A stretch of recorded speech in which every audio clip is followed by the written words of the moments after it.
மருத்துவமனையில் அறுவை சிகிச்சை நடைபெறும் போது ஒரு இஸ்லாமிய முதியவர் இயேசு கிறிஸ்துவை தரிசித்ததாக கூறும் காணொளி தற்போது இணையதளங்களில் வைரலாகி வருகிறது. அதன் பின்னர் அவர் கண்ணீருடன் இயேசுவே என்னை மன்னித்து ஏற்றுக்கொள்ளுங்கள் என்று பிரார்த்தித்ததாக தெரிவிக்கப்படுகிறது. அந்த காணொளி உங்கள் பார்வைக்காக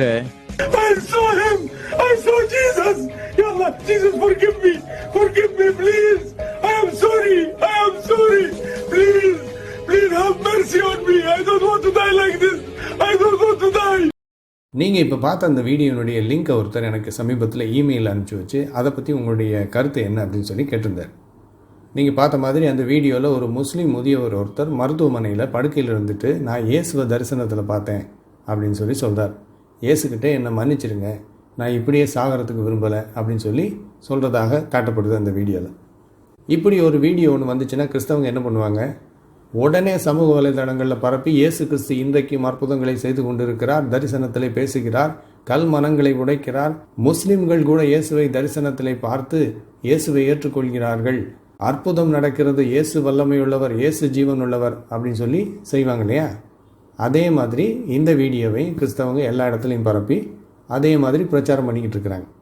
மத பிரச்சாரம். இயேசு ஜீவன் உள்ளவர், இன்றைக்கும் பேசுகிறார், அவர் பேசுகின்ற தேவன், மற்ற தெய்வங்களெல்லாம் பேசாது, ஆனால் இயேசுவோ மெய்யான தேவன் அப்படின்னு சொல்லி வழக்கம் போல் அவங்களுடைய மத பிரச்சாரத்தை பண்ணிக்கிட்டு இருக்கிறாங்க. இந்த வீடியோவை எனக்கு இமெயில் அனுப்பிச்சவர் கிறிஸ்தவர் இல்லை. அவர் இதை வச்சுக்கிட்டு எதையும் எனக்கு நிரூபிக்க முயற்சி பண்ணலை. ஆனால் கிறிஸ்தவங்க இந்த வீடியோவை காமிச்சு இயேசு கிறிஸ்து கடவுள்னு நிரூபிக்கிறதுக்கு முயற்சி பண்ணுறாங்களே, அதை பற்றி உங்களுடைய கருத்து என்னன்னு கேட்டிருக்காரு. சரி, இதை பற்றி என்னுடைய அபிப்பிராயம் என்ன அப்படின்னு சொல்லி இவங்க கேட்டிருக்கிறாங்க. என்னுடைய அபிப்பிராயம் என்ன அப்படின்னா, இந்த வீடியோ ஒரு பொய்யான வீடியோ. இது உண்மையாக ஒரு மனிதர் பேசிய வீடியோ இல்லை. இது ஏஐ டெக்னாலஜி மூலம் உருவாக்கப்பட்ட ஒரு பொய்யான வீடியோ. இதை பற்றி நான் ஆராய்ஞ்சு பார்த்தப்ப இந்த உண்மை எனக்கு தெரிய வந்துச்சு. நீங்கள் கூட திரையில் பாருங்கள், ஒரு இணையதளத்தில் இந்த வீடியோவை பற்றி இப்படி எழுதியிருக்கிறாங்க, ஏஐ டெக்னாலஜி மூலம் உருவாக்கப்பட்ட பொய்யான வீடியோ இது அப்படி.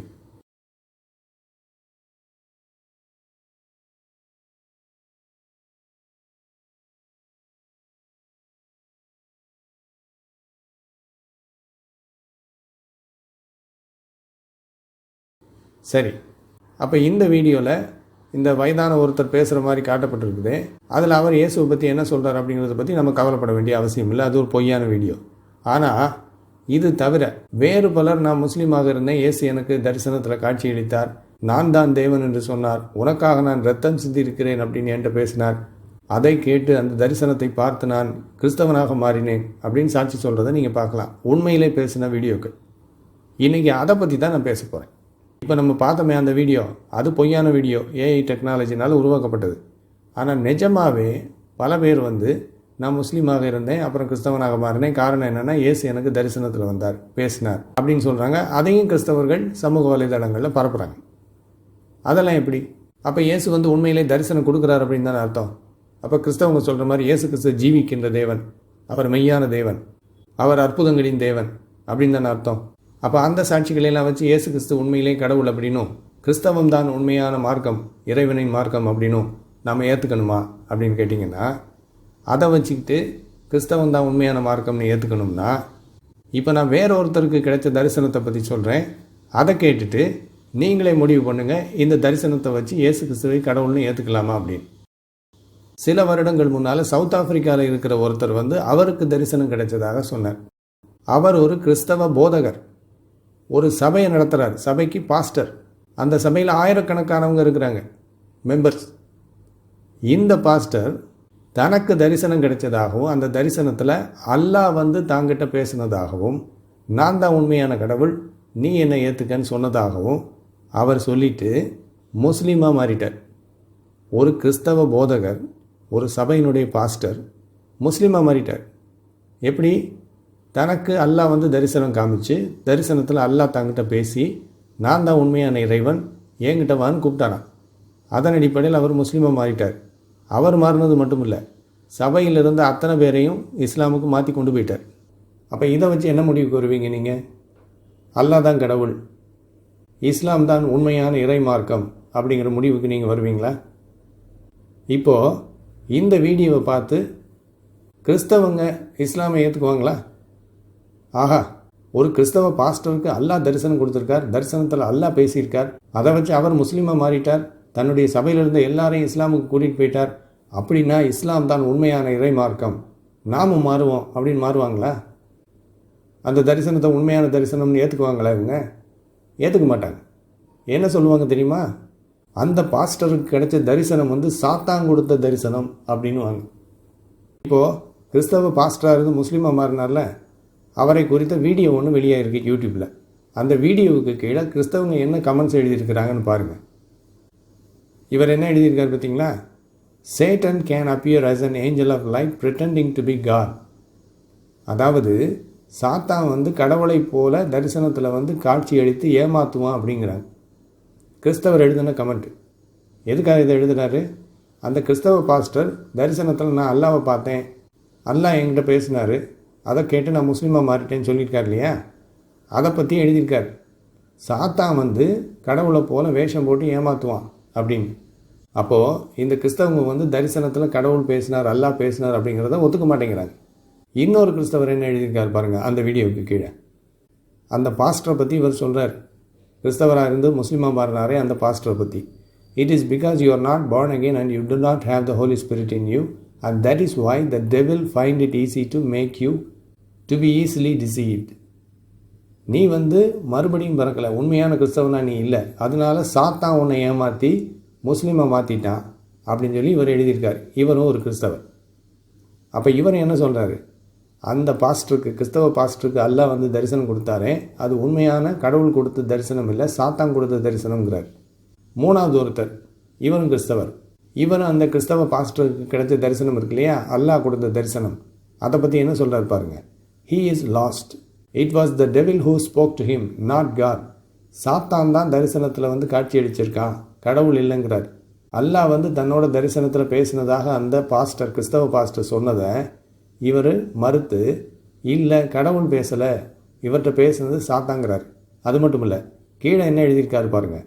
Are we supposed to be led by dreams and visions as Christians? என்ன கேட்குறாரு தெரியுமா? கிறிஸ்தவர்களாகிய நாம் தரிசனத்தை பார்த்து அதை பின்பற்ற வேண்டுமா அப்படிங்கிறார்.